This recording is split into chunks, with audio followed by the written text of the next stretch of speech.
దేశంలోని అనేక పార్టీలకు పెద్ద దిక్కుగా మారాడు ప్రశాంత్ కిషోర్. ఆయన రచించే వ్యూహాలు అధికారంలోకి తీసుకువస్తాయని ప్రధాన పార్టీలు బలంగా విశ్వసిస్తున్నాయి. ఎందుకంటే గతంలో పీకే వ్యూహకర్తగా పనిచేసిన పార్టీలన్నీ అద్భుతమైన విజయాలను సాధించాయి.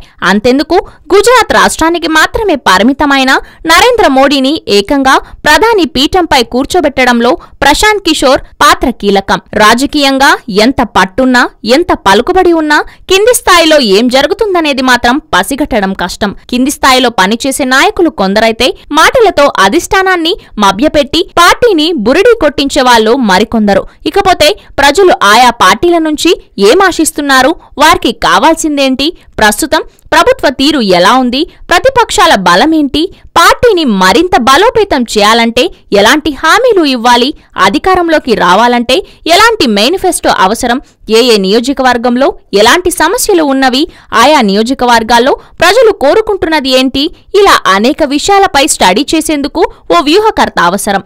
అయితే ఇలాంటి వ్యూహకర్తలు దేశం మొత్తం మీద వందల సంఖ్యలో ఉన్నారు. కానీ ప్రశాంత్ కిషోర్ మాత్రమే టాప్ లో ఉన్నారు.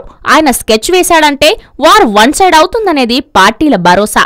గత ఎన్నికల్లో బీజేపీని అధికారంలోకి తెచ్చేందుకు, నరేంద్ర మోడీని ప్రధాని చేసేందుకు ఆయన అనుసరించిన వ్యూహాలన్నీ అద్భుతంగా విజయం సాధించాయి. దీంతో ఒక్కసారిగా ఆయన పేరు దేశవ్యాప్తంగా మారుమోగిపోయింది.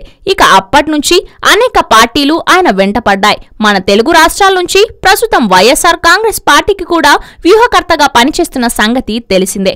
వైసీపీని అధికారంలోకి తీసుకొచ్చేందుకు, జగన్ను సీఎంని చేసేందుకు ప్రశాంత్ కిషోర్ ఇప్పటికే అనేక ప్రణాళికలు రూపొందించాడు. ఆయన రాసే స్క్రిప్ట్ను జగన్ తూచా తప్పకుండా పాటిస్తున్నాడు. జగన్ చేస్తున్న ప్రజా సంకల్ప యాత్ర కూడా పీకే వ్యూహంలో భాగమేనట. పాదయాత్రలో జగన్ గుప్పిస్తున్న హామీలు, వరాలు కూడా పీకే వ్యూహాల్లో భాగమే. ఇకపోతే తాజాగా తెలంగాణ ముఖ్యమంత్రి కేసీఆర్ దేశ రాజకీయాల్లో కీలక పాత్ర పోషించాలని చూస్తున్న సంగతి తెలిసిందే. భారతదేశంలో కొన్ని దశాబ్దాలుగా కాంగ్రెస్, బీజేపీలే రాజ్యం ఏలుతున్నందున వాటికి ప్రత్యామ్నాయంగా ఫెడరల్ ఫ్రంట్ రావాలని, దానికి తానే అధ్యక్షత వహించాలని కేసీఆర్ భావిస్తున్నాడు. ఇప్పటికే దేశవ్యాప్తంగా పలు పార్టీల అధినేతలతో భేటీలు నిర్వహించాడు కేసీఆర్. కాంగ్రెస్, బీజేపీలను వ్యతిరేకిస్తున్న వారంతా కేసీఆర్ వెంట నడిచేందుకు సానుకూలంగా ఉన్నారు.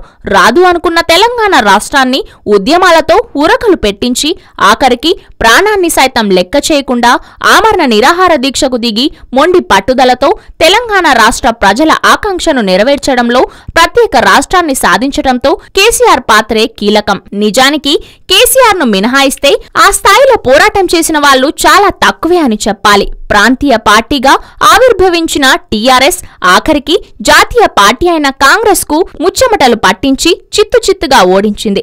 ఇకపోతే కేసీఆర్ తెలంగాణకు సీఎం అయ్యాక ఆయన పాలనపై మెజార్టీ ప్రజలు సానుకూలతను వ్యక్తపరుస్తున్నారు. ఈ నేపథ్యంలో కేసీఆర్ రాష్ట్ర బాధ్యతలను మరొకరికి అప్పగించి దేశ రాజకీయాలను శాసించాలని భావిస్తున్నారు. ప్రస్తుత పరిస్థితుల్లో జాతీయ రాజకీయాల్లో కేసీఆర్ లాంటి నాయకుడి అవసరం ఉందని ఇటు ఎన్డీఏ, అటు యూపీఏ కూటములకు ప్రత్యామ్నాయం రావాల్సిన అవసరం ఎంతైనా ఉందని దేశవ్యాప్తంగా చర్చ జరుగుతోంది. దీన్ని గుర్తించిన కేసీఆర్ ఆ దిశగానే అడుగులు వేస్తున్నారు.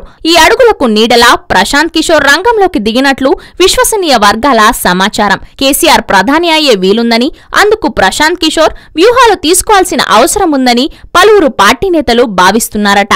ఈ నేపథ్యంలో ఆల్రెడీ టీఆర్ఎస్ పార్టీ కోసం, కేసీఆర్ గుణాత్మక మార్పుల కోసం దేశ రాజకీయాల్లో సంచలనం సృష్టించేందుకు కేసీఆర్ తో ప్రశాంత్ కిషోర్ జతకట్టాడని, హైదరాబాద్ లో మకాం వేశాడని విశ్వసనీయ వర్గాల సమాచారం. దేశవ్యాప్తంగా దాదాపు అన్ని రాష్ట్రాలపై, ప్రాంతీయ పార్టీలపై మంచి పట్టున ప్రశాంత్ కిషోర్ తన వ్యూహాలకు పదును పెడుతున్నట్లు సమాచారం. కేసీఆర్ ఫెడరల్ ఫ్రంట్ సక్సెస్ కావాలంటే అందుకు అనుగుణంగా ఏమేం చేయాలన్న దానిపై గ్రౌండ్ వర్క్ ప్రిపేర్ చేసినట్లు తెలుస్తోంది. 2014 ఎన్నికల్లో గుజరాత్ సీఎంగా ఉన్న మోడీని భారతదేశ ప్రధానిగా మలిచిన పీకే ఇప్పుడు తెలంగాణ సీఎంగా ఉన్న కేసీఆర్ ను 2019లో ప్రధానమంత్రిని చేసేందుకు ప్రశాంత్ కిషోర్ చేస్తున్న ప్రయత్నాలు ఫలిస్తాయా లేదా అన్నది కాలమే నిర్ణయించాలి. మొత్తానికి తెలంగాణలో కేసీఆర్, ఏపీలో జగన్ ప్రశాంత్ కిషోర్ వ్యూహాలపై ఆశలు పెట్టుకున్నట్లు తెలుస్తోంది.